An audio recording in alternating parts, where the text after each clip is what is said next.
తప్పుడు దారిలో రెగ్యులరైజ్ చేయడాన్ని వ్యతిరేకిస్తూ ఈ ప్రెస్ మీట్ని నిర్వహించడం జరిగింది. ముందుగా ప్రభుత్వ విద్యను కాపాడుకోవాల్సినటువంటి అవసరం ఉంది. ముఖ్యంగా ఇంటర్మీడియట్ ఎడ్యుకేషన్ అనేది హయ్యర్ ఎడ్యుకేషన్కి ఫౌండేషన్ లాంటిది. ఈరోజు ఆ ఫౌండేషన్ లాంటి కోర్సు ఇంటర్మీడియట్కి టీచ్ చేయాల్సినటువంటి లెక్చరర్లని తప్పుడు దారిలో నియామకం చేయడం అంటే లక్షలాది మంది విద్యార్థుల భవిష్యత్తు మీద మన్నుగొట్టినట్టే. కాబట్టి అది దృష్టిలో ఉంచుకోవాల్సినటువంటి అవసరం ఉంది. చదువు సంధ్య రాని వాళ్ళని, డబ్బులు ఇచ్చి సర్టిఫికెట్లు కొనుక్కునే వాళ్ళని, రౌడీలని వీళ్ళందరినీ తీసుకొచ్చి ఇంటర్మీడియట్ విద్యార్థులకు లెక్చరర్లుగా, డిగ్రీ విద్యార్థులకు లెక్చరర్గా తీసుకొస్తామంటే దీనికి ఊరుకునే ప్రసక్తే ఉండదు. ఖచ్చితంగా వాటిని ప్రక్షాళన చేయాల్సిందిగా మేము డిమాండ్ చేస్తున్నాం. అదేవిధంగా ఈరోజు సీరియస్ అలిగేషన్స్ ఉన్నాయి. ఎవరైతే కాంట్రాక్ట్ పద్ధతిలో వచ్చి రెగ్యులరైజ్ చేయబడ్డారో వాళ్ళపైన ఫేక్ సర్టిఫికేట్స్ ఇచ్చారని, ఇన్వాలిడ్ సర్టిఫికేట్స్ ఇచ్చారని సీరియస్ అలిగేషన్స్ ఉన్నప్పటికీ కూడా వాటిని ఏమాత్రం కన్సిడర్ చేయకుండా, కోర్టు చెప్పినప్పుడు ఇన్వెస్టిగేషన్ కూడా దానిపైన చేయకుండా వాళ్ళని అట్లానే కొనసాగించడం అంటే ప్రభుత్వాలు ఎవరి వైపు నించుంటున్నాయి? నిజంగా ఈరోజు మనం చూసుకున్నట్లయితే కొన్ని లక్షలాది మంది నిరుద్యోగులు ఏళ్ల తరబడి నోటిఫికేషన్స్ ఈ ప్రభుత్వం ఇవ్వట్లేదు కాబట్టి ఏళ్ల తరబడి ఒక్క పూట తిండి తింటూ ప్రిపేర్ అవుతున్నటువంటి పరిస్థితి ఉంది. ఇందాక బ్రదర్ చెప్పినట్టు 13 ఏళ్ళకి 12 ఏళ్ళకి ఒకసారి నోటిఫికేషన్స్ ఇస్తున్న దౌర్భాగ్య పరిస్థితి తెలంగాణ రాష్ట్రంలో ఉంది.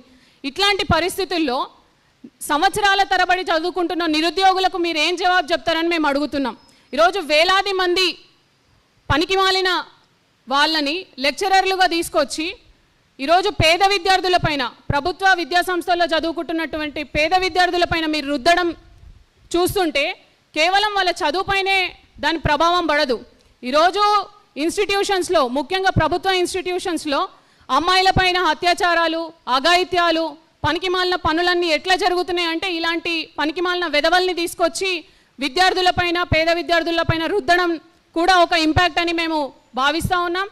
అట్లానే ఈరోజు వీళ్ళని ఇన్ని అలిగేషన్స్ ఉన్నా కొనసాగించడం అంటే కేవలం అడ్మినిస్ట్రేషన్ యొక్క తప్పిదం మాత్రమే కాదు. అది అడ్మినిస్ట్రేషన్ యొక్క తప్పిదమే కాదు. ఈరోజు కంప్లీట్ ఎడ్యుకేషన్ సిస్టమ్ పైన, కంప్లీట్ ఎడ్యుకేషన్ సిస్టమ్కి వ్యతిరేకంగా ఈరోజు అడ్మినిస్ట్రేషన్ పనిచేస్తుందని మేము భావిస్తూ ఉన్నాం.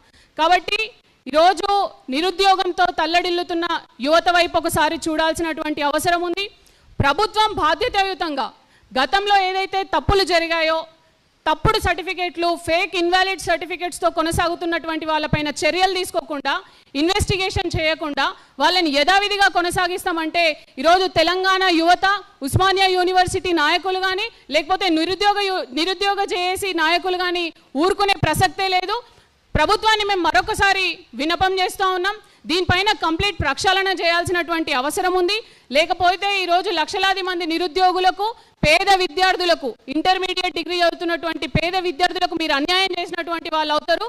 అది మీరు ఖచ్చితంగా మేము చెప్తున్నటువంటి డిమాండ్ని దృష్టిలో పెట్టుకొని ఈ కాంట్రాక్ట్ పద్ధతిలో వచ్చినటువంటి వాళ్ళ సర్టిఫికేట్స్ని మళ్ళొకసారి వెరిఫై చేయండి.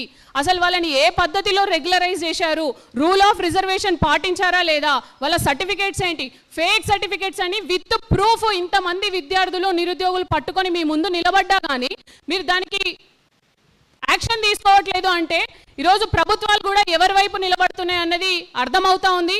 ఇప్పుడు ఉన్నటువంటి కాంగ్రెస్ ప్రభుత్వాన్ని మరొకసారి మేము విన్నపిస్తున్నాం. మీరు దీనిపైన ఖచ్చితంగా యాక్షన్ తీసుకోవాలి.